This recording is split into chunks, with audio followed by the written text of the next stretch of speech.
Hi hello ನಮಸ್ತೆ ಎಲ್ಲರಿಗೂ ನನ್ನ ಆವಿಷ್ಕಾರ ಚಾನಲ್ಗೆ ನಿಮ್ಮೆಲ್ಲರಿಗೂ ಸ್ವಾಗತ. ಸೊ ಇವತ್ತು ನಾವು ಹಳೆ ಇಕ್ಕೇರಿ ಹತ್ರ ಇರುವಂತಹ ಒಂದು ಜಾಗಕ್ಕೆ ಹೋಗ್ತಾ ಇದ್ದೀವಿ. ಅಲ್ಲಿ ಆಲೆಮನೆ ನಡೀತಾ ಇದೆ. ಈ ಆಲೆಮನೆ ಸಾಮಾನ್ಯದಲ್ಲ. ಯಾಕೆ ಅಂತ ಹೇಳಿದ್ರೆ ನೀವು ನಾವೆಲ್ಲರೂ ಕೂಡ ಇಷ್ಟು ವರ್ಷದಿಂದನೂ ಆಲೆಮನೆ ನೋಡಿರ್ತೀವಿ, ಅಲ್ಲಿ ಕಬ್ಬಿನ ಹಾಲುಗಳನ್ನು ಕುಡಿದಿರ್ತೀವಿ. ಆದರೆ ನಾವೆಲ್ಲರೂ ಬಹುಶಃ ದುಡ್ಡು ಕೊಟ್ಬಿಟ್ಟು ಹಣ ಕೊಟ್ಟು ಕಬ್ಬಿನ ಹಾಲನ್ನು ಕುಡಿದಿರ್ತೀವಿ. ಅದು ಅಲ್ಲದೆ ಆಲೆಮನೆ ಅಂತ ಹೇಳಿದ್ರೆ ಕಬ್ಬು, ಬೆಲ್ಲ, ಆಮೇಲೆ ಕಬ್ಬಿನ ಹಾಲು ಇದನ್ನ ಕುಡಿದಿರ್ತೀವಿ. ಆದ್ರೆ ಈ ಆಲೆಮನೆಯ ವಿಶೇಷತೆ ಏನಪ್ಪಾ ಅಂತ ಹೇಳಿದ್ರೆ ಇಲ್ಲಿ ಕಬ್ಬಿನ ಹಾಲು ಅಷ್ಟೇ ಅಲ್ಲದೆ ಹತ್ತಾರು ತರಹದ ನಿಮಗೆ ಮಂಡಕ್ಕಿ ತಿನ್ನೋದಿಕ್ಕೆ ಸಿಗುತ್ತೆ, ಬೋಂಡಾ ಸಿಗುತ್ತೆ, ಆಮೇಲೆ ಬೇರೆ ಬೇರೆ ಚಾಟ್ಸ್ಗಳು ಸಿಗುತ್ತೆ. ಸೊ ಇದೆಲ್ಲದೂ ಕೂಡ ದುಡ್ಡು ಕೊಟ್ಟು ತಿನ್ನೋದು ಅಲ್ಲ, ಫ್ರೀಯಾಗಿ ಇವೆಲ್ಲವೂ ಕೂಡ ನಿಮಗೆ ಈ ಒಂದು ದಿನ ಎಷ್ಟೇ ಜನ ಬಂದರೂ ಕೂಡ, ಸಾವಿರಾರು ಜನ ಬರ್ತಾರೆ, ಎಲ್ಲ ಬೇರೆ ಬೇರೆ ಊರುಗಳಿಂದ, ಹಳ್ಳಿಗಳಿಂದ, ಸಾಗರದ ಸುತ್ತಮುತ್ತ ಊರುಗಳಿಂದ ಎಲ್ಲ ನೋಡಲಿಕ್ಕೆ ಬರ್ತಾರೆ. ಎಷ್ಟೇ ಜನ ಬಂದರೂ ಅದೇ ಖುಷಿಯಲ್ಲಿ, ಅದೇ ಒಂದು ನಗ್ನಗ್ತಾ ಎಲ್ಲರಿಗೂ ಕೂಡ ಈ ಔತಣವನ್ನು ಕೊಡ್ತಾರೆ. ಇದು ಬೇರೆ ಯಾರ ಆಲೆಮನೆ ಅಲ್ಲ, ವಸುದಕ್ಕ ಹಾಗೂ ಅವರ ಕುಟುಂಬದವರು ಮಾಡುವಂತಹ ಪ್ರತಿ ವರ್ಷ ನಡೆಸುವಂತಹ ಒಂದು ಆಲೆಮನೆ. ನಾನು ಇದೇ ಮೊದಲ ಬಾರಿಗೆ ನನ್ನ ಮಗನನ್ನು ಕರ್ಕೊಂಡು ಹೋಗಿದ್ದೆ. ತುಂಬಾ ಖುಷಿ ಆಯಿತು. ನೋಡ್ತಾ ಇರ್ಬೋದು, ಅವನು ಕೂಡ ಕಬ್ಬಿನ ಹಾಲನ್ನು ಕುಡಿತಾ ಇದ್ದಾನೆ.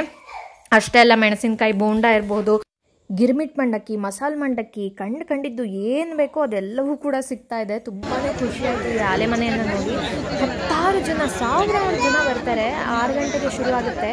6 ಗಂಟೆಯಿಂದ ರಾತ್ರಿ 11-11:30 ತನಕನೂ ಕೂಡ ಈ ಒಂದು ಆಲೆಮನೆ ನಡೆಯುತ್ತೆ. ನೋಡ್ತಾ ಇರ್ಬೋದು, ಎಲ್ಲ ಶಿಷ್ಯ ವೃಂದದವರು, ವಸುದಕ್ಕ ಹಾಗೂ ಅವರು ಸಂಗೀತ ಶಾಲೆ ನಡೆಸ್ತಾರಲ್ಲ ಆ ಶಿಷ್ಯ ವೃಂದದವರಾಗಿರ್ಬೋದು, ಅವರೆಲ್ಲರೂ ಕೂಡ ಬಂದು ಈ ಒಂದು ಆಲೆಮನೆಯನ್ನು ಖುಷಿಯನ್ನು ಸರಿದು ಹೋಗ್ತಾರೆ. ನಾನು ಕೂಡ ಇಲ್ಲಿಗೆ ಹೋಗಿದ್ದೆ. ತುಂಬಾ ಖುಷಿಯಾಯಿತು. ಮಾತ್ರ ಸಾವಿರಾರು ಜನ ಬರ್ತಾರೆ. ಎಲ್ಲಿಯ ಮಟ್ಟಿಗೆ ಆ ಒಂದು ಆಲೆಮನೆ ಹೋಗೋದಕ್ಕೆ ಕಾರ್ಗಳು, ವೆಹಿಕಲ್ಗಳು ಕಿಲೋಮೀಟರ್ ಗಟ್ಟಲೆಯಿಂದ ಹಿಂದಿಂದ ನಾವು ವೆಹಿಕಲ್ಗಳನ್ನು ನಿಲ್ಲಿಸ್ಬಿಟ್ಟು ಹೋಗಬೇಕು. ನೋಡ್ತಾ ಇರ್ಬೋದು, ಸತೀಶಣ್ಣ ಹಾಗೂ ಮತ್ತು ಕಬ್ಬನ್ನು ಹಾಕ್ತಾ ಇರ್ತಾರೆ. ಅಲ್ಲಲ್ಲೇ ಕಬ್ಬು ಹಾಕಿ ಇದು ಮಾಡಿಕೊಡ್ತಾರೆ, ಕಬ್ಬಿನ ಹಾಲನ್ನು ಮಾಡಿಕೊಡ್ತಾರೆ. ತುಂಬಾ ಚೆನ್ನಾಗಿತ್ತು. ಮನೆಯಲ್ಲಿ ಬೆಳೆದಂತಹ ಕಬ್ಬನ್ನು ಯೂಶಲಿ ಎಲ್ಲರೂ ಏನು ಮಾಡ್ತಾರೆ ಅಂದರೆ ಬೆಲ್ಲ ಮಾಡಲಿಕ್ಕೆ, ವರ್ಷದ ಒಂದು ಇಡೀ ವರ್ಷಕ್ಕೆ ಬೇಕಾಗುವಷ್ಟು ಬೆಲ್ಲ ಮಾಡಲಿಕ್ಕೆ ಇಟ್ಕೊಳ್ತಾರೆ. ಆಮೇಲೆ ಮನೆ ಮಟ್ಟಿಗೆ ಕಬ್ಬಿನ ಹಾಲು ಕುಡಿಯೋದಕ್ಕೆ ಅಂತಲೇ ಇಟ್ಕೊಳ್ತಾರೆ. ಆದರೆ ಇವರು ಜನ ಎಲ್ಲರೂ ಕೂಡ ಆನಂದಿಸಬೇಕು, ಈ ಒಂದು ಆಲೆಮನೆಯನ್ನು ಸವಿಬೇಕು, ಆಲೆಮನೆಯಲ್ಲಿ ಹಾಲು ಕುಡಿದು ಅವರೆಲ್ಲರೂ ಕೂಡ ತುಂಬ ಚೆನ್ನಾಗಿ ಹೋಗಬೇಕು ಅಂತ ಹೇಳಿ ಇದು ಮಾಡ್ತಾ ಇದ್ದಾರೆ. ಇವ್ರು ನೋಡಿ, ವಸುದಕ್ಕ ಅವರ ಗಂಡ ನರಸಿಂಹಮೂರ್ತಿ ಅಂಕಲು ನೋಡಿ, ಗಂಡನ ಮನೆ ಕಡೆಯವರೆಲ್ಲರೂ ಕೂಡ ಎಲ್ಲರೂ ಬಂದ್ಬಿಟ್ಟು ತುಂಬಾ ಚೆನ್ನಾಗಿ ನಡ್ಕೊಳ್ತಾರೆ. 14-15 ವರ್ಷದಿಂದ ಮಾಡ್ತಾ ಇದ್ದೀರಾ? ಫುಲ್ ಎಲ್ಲ ಫ್ರೀಯಾಗೆ ಮಾಡ್ತಾ ಇರೋದು? ಏನೇನೆಲ್ಲ? ಬೋಂಡಾ, ಮಂಡಕ್ಕಿ, 2-3 ವೆರೈಟಿ ಮಂಡಕ್ಕಿ, ಬೋಂಡಾ, ಪಕೋಡ, ಮಾವಿನ ಮಿಡಿ, ಮತ್ತೆ ಕಬ್ಬಿನ ಹಾಲು, ಸುಮಾರು 7-8 ವೆರೈಟಿ. ಅಂದರೆ ಇದು ನಿಮಗೆ ಮಾಡಬೇಕು ಈ ಥರ ಇಷ್ಟು ಜನಕ್ಕೆ ಅಂತ ಯಾಕೆ ಬಂದಿದ್ದು ಮನಸ್ಸಲ್ಲಿ? ಇಷ್ಟು ಜನಕ್ಕೆ ಅಂದರೆ ವರ್ಷ ಸುದ್ದಿ ಜಾಸ್ತಿ ಗೊತ್ತಾಯಿತು. ನಮ್ಮ ಸ್ನೇಹಿತರು ಜಾಸ್ತಿ, ಬಳಗ ಜಾಸ್ತಿ ದೊಡ್ಡ ಆಗ್ತಾ ಹೋಯ್ತು. ಮತ್ತು ನಮ್ಮ ಸಂಗೀತೋತ್ಸವಕ್ಕೆಲ್ಲ ನಾವು ಅವ್ರನ್ನ ಬಳಸ್ಕೊತೀವಲ್ಲ, ಅವ್ರಿಗೆ ಒಂದು ಕೃತಜ್ಞತೆ ಹೇಳಿದ ಲೆಕ್ಕ ಆಯ್ತು. ನಾವು ಈ ಥರ ಕರಿತೀವಿ. ಎಲ್ಲ ಸಂತೋಷದಿಂದ ಭಾಗವಹಿಸ್ತೀವಿ. ಅದು ಪ್ರತಿ ವರ್ಷ ಇಷ್ಟು ಜನಕ್ಕೆ ಇಷ್ಟು ಫ್ರೀಯಾಗಿ ಕೊಟ್ಟಿದ್ದಂತೂ ನಾವೆಲ್ಲೂ ನೋಡಲಿಲ್ಲ. ಅದಕ್ಕೆ ತುಂಬ ಖುಷಿಯಾಗುತ್ತೆ. ಅಂದರೆ ಇಷ್ಟು ಧಾರಾಳವಾಗಿ ಯಾರು ಮಾಡಿದ್ದ ನೋಡೇ ಇಲ್ಲ. ನಿಮ್ಗೆ ಅಂದರೆ ಖುಷಿ ಕೊಡುತ್ತೆ ಇದು ಅಲ್ವಾ? ಹೌದು. ಪ್ರತಿ ವರ್ಷ ಯಾವ ಟೈಮಲ್ಲಿ ನಡೆಯುತ್ತೆ ಇದು? ಫೆಬ್ರವರಿ ಎಂಡಲ್ಲಿ. ಸಾಮಾನ್ಯ ಫೆಬ್ರವರಿ ಮಾರ್ಚ್ ಆ ಹೊತ್ತಿಗೆ ಇರುತ್ತಲ್ವಾ? ಶನಿವಾರ ಭಾನುವಾರ ಇಟ್ಟಿರ್ತೀರಾ? Okay, thank you. ಸಾಮಾನ್ಯ ಜನರಷ್ಟೇ ಅಲ್ಲದೆ ನಗರಸಭೆಯ ಅಧ್ಯಕ್ಷರಾಗಿರಬಹುದು ಅಥವಾ ಮುಖಂಡರಾಗಿರ್ಬೋದು, ಸೆಕ್ರೆಟರಿಗಳಾಗಿರ್ಬೋದು, ಪ್ರತಿಯೊಬ್ಬರೂ ಕೂಡ ಬರ್ತಾರೆ.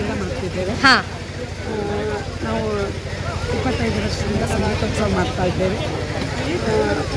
ಅಲ್ಲಿ ಅಂಥ ದೊಡ್ಡ ಕಾರ್ಯಕ್ರಮಗಳನ್ನು ನಮ್ಮ ಸಾಗರದ ಜನತೆ ಹೂವೆತ್ತಿದಂಗೆ ಮಾಡಿಕೊಡ್ತಾರೆ. ಅದಕ್ಕೆ ಆ ಸಮಯದಲ್ಲಿ ನಮಗೆ ಧನ್ಯವಾದ ಹೇಳಲಿಕ್ಕಾಗಲ್ಲ. ಅದಕ್ಕೆ ಈ ಥರ ಇಷ್ಟು ಜನ ಬಂದಿದ್ದಾರೆ, ಅವರೆಲ್ಲ ಆತಿಥ್ಯ ಸ್ವೀಕಾರ ಮಾಡ್ತಾರೆ. ಸಂತೋಷ ಆಗುತ್ತೆ. Thank you. ಅಲ್ಲದೆ ವರ್ಷಕ್ಕೆ ಒಂದು ಬಾರಿ ನಡೆಯುವಂಥ ಈ ಒಂದು ಹಬ್ಬದ ರೀತಿಯಲ್ಲಿ ನಡೆಯುವಂಥ ಆಲೆಮನೆಯಲ್ಲಿ ಎಲ್ಲ ಫ್ರೆಂಡ್ಸ್ಗಳು ಕೂಡ ಸಿಗ್ತಾರೆ. ಅಂದರೆ ತುಂಬಾ ಖುಷಿಯಾಗುತ್ತೆ. ಇವ್ರು ನೋಡಿ ವಸುದಕ್ಕ ಅವರ ಮಾವ, ಅದು ಸಾಮಾನ್ಯ ಒಂದು 12 ವರ್ಷದಿಂದ 12 ವರ್ಷ ಮಾಡ್ತಾ ಇದ್ದೆ. ಇದು ಯಾಕೆಂದರೆ ಒಂದು ಈಗ ಎಲ್ಲ ಇದು ಜನ ಎಲ್ಲ ಮಾಡ್ಬೋದು. ನಮಗೆ ಬೇಕಾಗಿದ್ದೇನು ಗೊತ್ತಾ, ದುಡ್ಡು ಮುಖ್ಯ ಅಲ್ಲ, ಪ್ರೀತಿ. ಎಲ್ಲ ಪ್ರೀತಿ ವಿಶ್ವಾಸ ನಮಗೆ ಮುಖ್ಯ. ನಾವು ಅದನ್ನು ಇದು ಮುಂದಷ್ಟಕ್ಕೆ ಬರ್ತಾ ಇದ್ದೀವಿ. ವರ್ಷ ಜಾಸ್ತಿ ಧರ್ಮ ಏನಾದರೂ ಧರ್ಮ ಮಾಡಬೇಕು ಅಂತ ಅದೊಂದು ನಮ್ಮ ಒಂದು ಹೊಸದ ಏನು ನಮ್ಮ ಮಾಡ್ತಾ ಇದ್ದಾರೆ ಸಂಗೀತ ಕ್ಲಾಸ್ ಏನು ಮಾಡ್ತಾ ಇದ್ದಾರೆ. ಆವಾಗ ಸಂಗೀತಕ್ಕೆ ಬಂದಾಗಿದ್ದು ನಮಗೆ ಒಂದು ಆಚರಣೆ ಮಾಡಬೇಕು ಸ್ಟಾರ್ಟ್ ಆಗಿದ್ದು. ಬೆಲ್ಲ ನಮ್ಗೆ ಉಳಿದಿದ್ದು ಬೆಲ್ಲ ಏನು ಉಳಿತದೆ ಅದು ಬೆಲ್ಲ ಇಲ್ಲ ಕಡೆಗೆ ತಗೊಂಡು ಬರ್ತೀವಿ.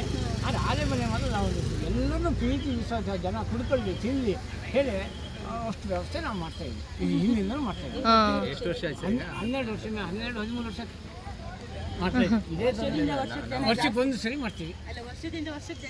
ಸಿಕ್ಕಾಪಟ್ಟೆ ಈ ವರ್ಷ ಸಿಕ್ಕಾಪಟ್ಟೆ ಜನ ಜನ 20,000 ಜನ ಆಗೋದಿಲ್ಲ. ಹೋಗ್ಸಲ ಬರ್ತಾರೆ. ಸಿಕ್ಕಾಪಟ್ಟೆ 6 ಗಂಟೆಗೆ ಶುರು ಆಗಿದೆ. ಇನ್ನು 10 ಗಂಟೆ 11 ಗಂಟೆವರೆಗೂ ಮಾಡ್ತೀವಿ. ಜನ ಖಾಲಿ ಆಗತ್ತೆ ಮಾಡ್ತೀವಿ. ನಾವು ಪ್ರತಿ ವರ್ಷ ಹಾಜರಾಗ್ತೀವಿ. ಬಂದಿದೆ. ನೀವೆಷ್ಟು ವರ್ಷದಿಂದ ಬರ್ತಿದ್ದೀರಾ? 7 ವರ್ಷದಿಂದ ಬರ್ತಾ ಇದ್ದೀರಾ? ಹಾಂ, ಬರ್ತಾ ಇದ್ದೀವಿ. ನಾವು ಮಿಸ್ ಆದಾಗ ಮೇಡಮ್ ಅವರೇ ಒಂದು ಕ್ಯಾನಲ್ಲಿ ನೆಕ್ಸ್ಟ್ ಏನೋ ಮೊದಲು 2 ದಿವಸ ಬಿಟ್ಟು ಹೊಸದಾಗಿ ಒಂದು ಕ್ಯಾನ್ ಮಾಡಿಕೊಂಡು ಮತ್ತೆ ಬಂದು ಅಲ್ಲಿ ನಮಗೆ ನಾವೆಲ್ಲಿರ್ತೀವಿ ಅಲ್ಲಿಗೆ ಸಪ್ಲೈ ಮಾಡಿ ಇದೊಂದು ಹಬ್ಬ. ಸಾಮಾನ್ಯ ಜನರಿಗೆ ಆಲೆಮನೆ ಹಬ್ಬ ಮಾಡೋಕ್ಕಾಗಲ್ಲ. ಹೌದು. ನೋಡಿದ್ರಲ್ಲ, ಎಲ್ಲ ಕಡೆಯೂ ಕೂಡ ಆಲೆಮನೆ ಜಾತ್ರೆಗಳು ಎಲ್ಲವೂ ಕೂಡ ನಡೆಯುತ್ತೆ. ಆದರೆ ಅಷ್ಟು ದೊಡ್ಡ ಮನಸ್ಸಿರೋದು ಬಹುಶಃ ಎಲ್ಲೋ ಬೆರಳೆಣಿಕೆಯಷ್ಟು ಮಂದಿಗೆ ಮಾತ್ರ ಅಂತ ಅಂದ್ಕೊಳ್ತೀವಿ. ಯಾಕೆಂದರೆ ನೋಡ್ತಾ ಇರ್ಬೋದು ನೀವು, ಎಲ್ಲೆಲ್ಲಿ ತನಕ ಕಿಲೋಮೀಟ್ರ್ ಗಟ್ಟಲೆ ಅಷ್ಟು ದೂರ ಕಾರು, ಬೈಕ್ಗಳನ್ನು, ಗಾಡಿಗಳನ್ನು, ವೆಹಿಕಲ್ಗಳನ್ನು ನಿಲ್ಲಿಸಿ ಇಲ್ಲಿ ಜನ ಬರ್ತಾರೆ. ಅವರು ಫ್ರೀಯಾಗಿ ಕೊಡ್ತಾ ಇದ್ದಾರೆ ಅನ್ನೋ ಒಂದು ಕಾರಣಕ್ಕೂ ಇದೆ, ಮತ್ತು ಪ್ರೀತಿ ವಿಶ್ವಾಸ ಅಷ್ಟು ಗಳಿಸಿದ್ದಾರೆ ಅವರು. ಸೊ ಹೀಗಾಗಿ ತುಂಬಾ ಖುಷಿಯಾಗತ್ತೆ ನೋಡೋದಕ್ಕೂ ಕೂಡ. ಅಲ್ಲದೆ ಅವರ ಗಂಡನ ಮನೆ ಅಂದರೆ ನರಸಿಂಹನ್ ಅಂಕಲ್ ಇದ್ದಾರಲ್ಲ, ವಸುದಕ್ಕ ಅವರ ಹಸ್ಬೆಂಡು, ಅವರು ಕೂಡ ತುಂಬಾ ಸಪೋರ್ಟಿವ್ ಆಗಿದ್ದಾರೆ. ಮತ್ತು ಅವರ ಮನೆಯಲ್ಲಿ ಸಿಕ್ಕಂಥ ಸಪೋರ್ಟ್ ಅಂದರೆ ಒಂದು ಹೆಣ್ಣು ಮಗಳು ಬೆಳೆಯೋದಕ್ಕೆ ಗಂಡನ ಮನೆಯಲ್ಲಿ ಇರುವಂಥ ಸಪೋರ್ಟೇ ಅವಳಿಗೆ ಮೂಲ ಆಧಾರ ಅನ್ನೋದಕ್ಕೆ ನಾನು ವಸುದಕ್ಕ ಅವ್ರನ್ನ ಎಕ್ಸಾಂಪಲ್ ಆಗಿ ಕೊಡ್ಬೋದು. ಯಾಕೆಂದರೆ ಗಂಡ ಹಾಗೂ ಗಂಡನ ಮನೆಯವರ ಸಪೋರ್ಟ್ ಯಾವ ಮಟ್ಟಿಗೆ ಸಿಕ್ಕರೆ ಒಂದು ಹೆಣ್ಣು ಆ ರೀತಿ ಬೆಳಿತಾಳೆ ಅನ್ನೋದಕ್ಕೆ ನಾವು ಅವ್ರನ್ನ ನೋಡಿದ್ದೀವಿ.